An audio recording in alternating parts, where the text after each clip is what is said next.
దేవుని పరిశుద్ధ నామములో మీకు హృదయపూర్వక వందనములు తెలియజేస్తుంటున్నాం. ప్రియమైన వారలారా, ఎలా ఉన్నారు? బాగున్నారు కదూ? ప్రభు మహాకృప చేత ప్రతి దినము మీ యోగక్షేమాల నిమిత్తమై ప్రార్థన చేస్తూ ఉంటున్నాం. ఇంకా మరి మీ యొక్క ప్రార్థన అవసరతలు మాతో పంచుకొని అందులో నుండి విడుదల పొందాలని ప్రేమతో మనవిస్తుంటున్నాం.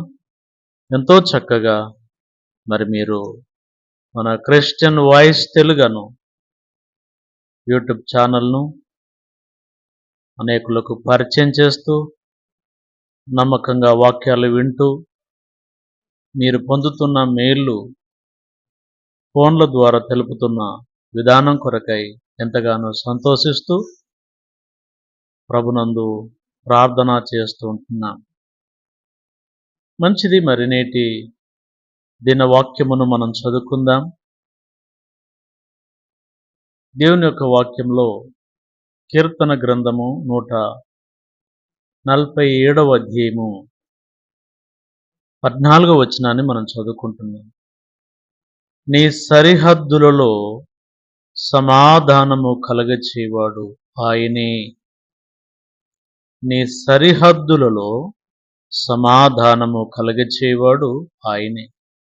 మంచి గోధుమలతో నిన్ను తృప్తిపరచువాడు ఆయనే అని దావీదు తన అనుభవంలో పలుకుతున్న మాటలు మనం చూస్తున్నాం.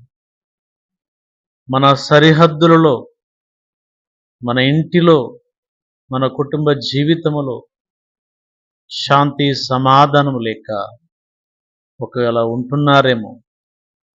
అయితే ప్రభు యొక్క వాక్యంలో మనం చూస్తున్నాం, సమాధానము లేని వారికి ప్రభు సమాధానం కలగచేసే గొప్ప దేవుడుగా ఉన్నట్లు ఇక్కడ మనం చూస్తున్నాం. కాబట్టి మనం ఎంత ధన్యులం. ఆయనతో సహవాసము చేయటం ద్వారా మనకు సమాధానం కలుగుతుంది అనే సంగతులను మనం చూస్తున్నాం. యోబు గ్రంథం 22వ అధ్యాయము 21లో కూడా మనం చూస్తాం, ఆయనతో సహవాసము చేసిన ఎడల నీకు సమాధానము కలుగునుగాక అనే మాట మనం చూస్తున్నాం. కనుక ప్రభుతో సహవాసం చేద్దాం, ప్రభుతో కలిసి ఉందాం. ప్రభు యొక్క మాటలు మన యందును, ప్రభులో మనమును ఉన్నప్పుడు మనకేది ఇష్టమో మనం అడిగినప్పుడు అది ఆయన అనుగ్రహించే ప్రభున్నట్టుగా యోహాను సువార్త 15:7లో కూడా మనం చూస్తున్నాం.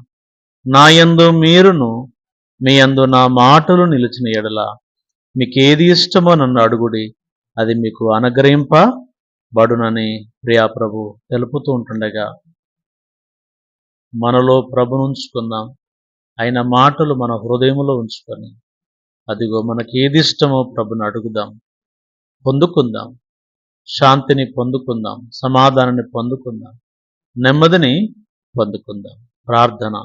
జీవం కలిగిన మా తండ్రి, స్తోత్రాలు చెల్లిస్తున్నాం. ఈ వాక్యమైన నీ బిడ్డల్లో ఎవరైతే ఇంతవరకు సమాధానము లేక, శాంతి లేక, నెమ్మది లేక బాధపడుతున్నారో తండ్రి, మీ యొక్క శాంతిని అనుగ్రహించండి, సమాధానం అనుగ్రహించండి, నెమ్మదిని అనుగ్రహించండి. మీతో సహవాసము చేసిన యెడల సమాధానం కలుగును అనే విషయాలు మేము చూశాం. ప్రభా, నీ బిడ్డలు ఇంతవరకు మీతో సహవాసము చేయక ఉన్నట్లయితే ఇక నుంచి అయినా సహవాసము చేసి సమాధానం కలిగి ఉండునట్లు, నెమ్మది కలిగి ఉండునట్లు, మెండైన దీవెనలు, ఆశీర్వాదాలు వారు పొందుకోవటం కొరకు సహాయించుకోండి. ఈ వాక్యమైన నీ బిడ్డల్లో ఎవరైనా అనారోగ్య పరిస్థితులు ఉంటే దయగలిగిన మా తండ్రి మీరు జ్ఞాపకం చేసుకొని మంచి ఆరోగ్యాలతో నింపండి. మంచి చదువులు చదువుకొని ఏ పని లేక ఖాళీగా ఉన్న బిడ్డలను జ్ఞాపకం చేసుకొని జీవన ఉపాధి నిమిత్తమై గవర్నమెంట్ అయినా ప్రైవేట్ అయినా వారికి ఏదైనా ఒక ఉపాధిని అనుగ్రహించి మహిమ పొందండి. ఆ రీతిగానే వివాహం కొరకు ఎదురు చూస్తున్న యవన బిడ్డల కొరకు ప్రార్థిస్తున్నాం. తగిన కాలమందు చక్కటి సంబంధాలు, బిడ్డలకు అనుగ్రహించి మహిమ పొందండి. ప్రస్తుతము నిండు గర్భిణిలో ఉన్న బిడ్డలు ఉన్నారు తండ్రి, జ్ఞాపకం చేసుకుని సుఖమైన నార్మల్ డెలివరీ అనుగ్రహించి మహిమ ఘనత ప్రభావాలు మీరు పొందుకొనండి. చదువుకుంటున్న పిల్లలు ఎగ్జామ్స్ కొరకు ప్రిపేర్ అవుతున్నట్లయితే మీ తోడు కనికర నుంచి మంచి జ్ఞాపక శక్తి చేత నింపి మంచి మార్కులతో ఉత్తీర్ణులు ఉన్నట్లు కృప చూపించి మహిమ ఘనత ప్రభావాలు పొందుకోమని నమ్మకమైన యేసు ప్రభు శక్తి కలిగిన నామంలో వేడుకొనుచుంటున్నాము తండ్రి. ఆమేన్.